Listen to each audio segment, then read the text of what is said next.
With its initial Japanese release in late 2001 and a North American release early the following year, Fatal Frame comes out at a very interesting time for horror games,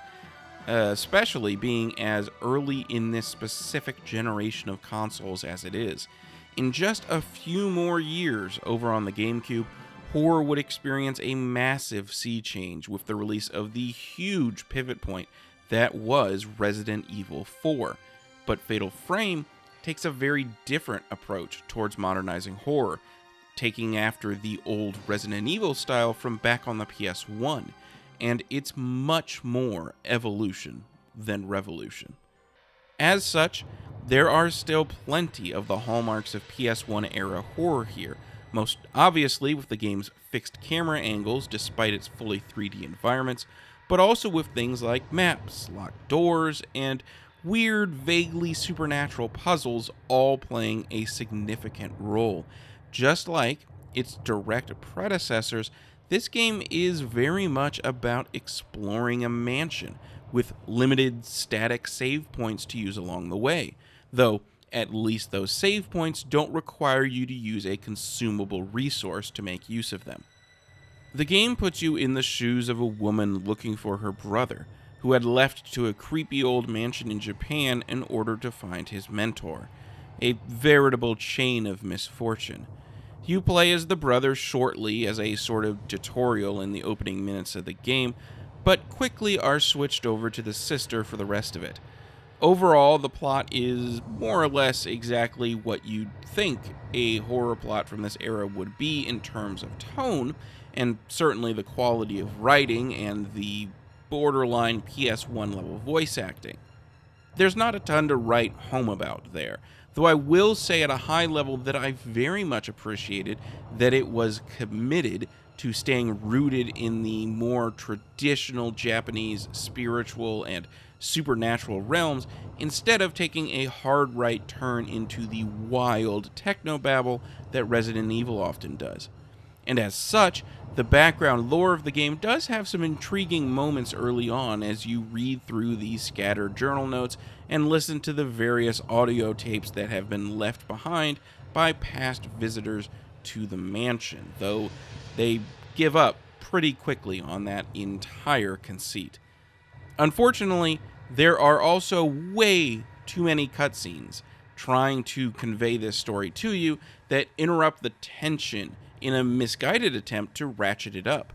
A lot of games of the era do this sort of thing, and it feels particularly egregious in a horror game where knocking you out of gameplay goes a long way to short-circuit any momentum you had in really immersing yourself in the environment.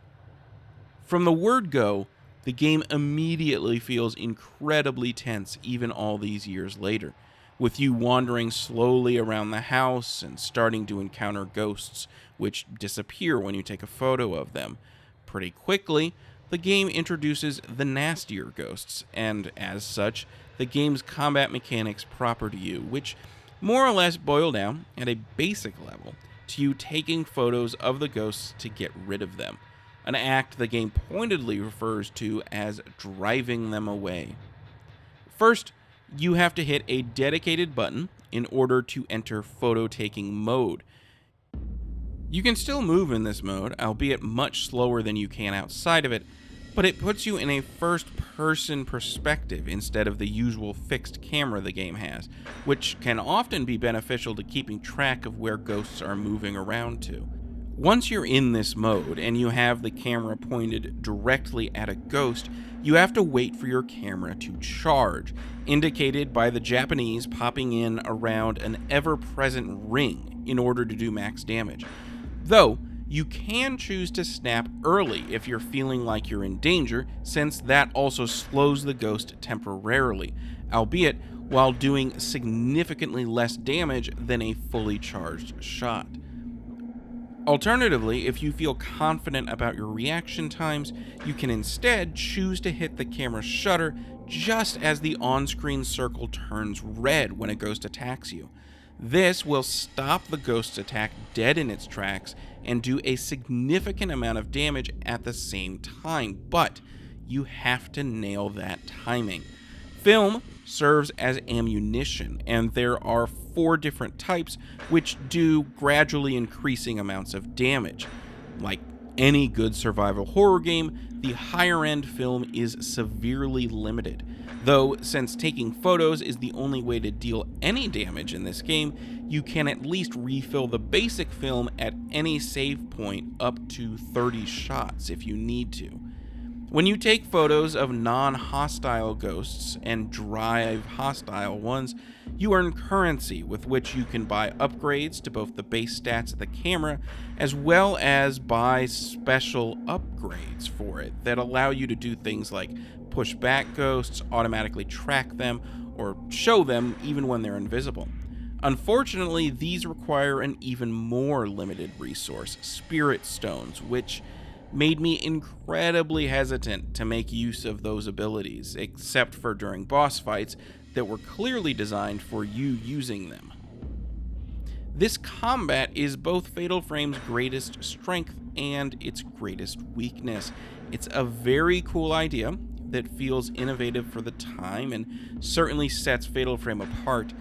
but the way it's implemented can often be incredibly frustrating as ghosts dodge around you and become difficult to track and frame long enough to capture. Later on, they become more and more dodge happy and get more and more health, making things an absolute chore to go through as you take a shot, run around the room until you have a decent angle, try to line up another shot, and then rinse and repeat ad nauseum. RNG also plays a large part, where sometimes I would fight a ghost and manage to die to it, then come back and absolutely wipe the floor with it. Not because I got any better at the fight, but because the path it chose just allowed me to get off more shots.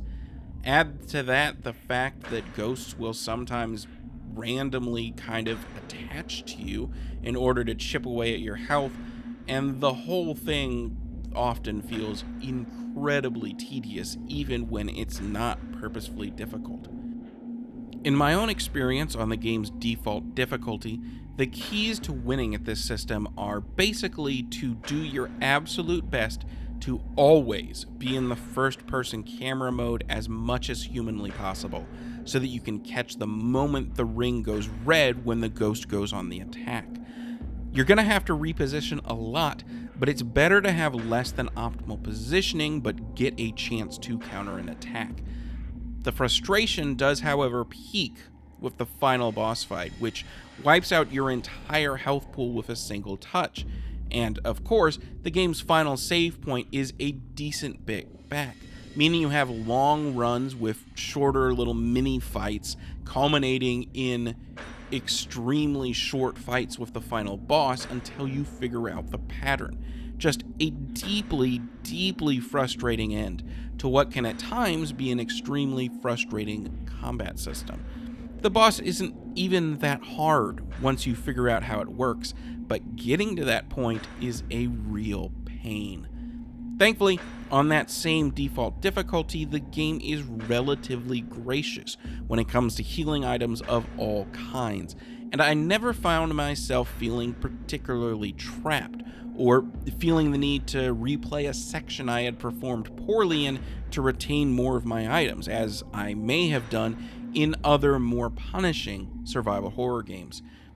The previously mentioned camera upgrades also make things a bit more tolerable, but they feel like they just mask the problem instead of fixing it.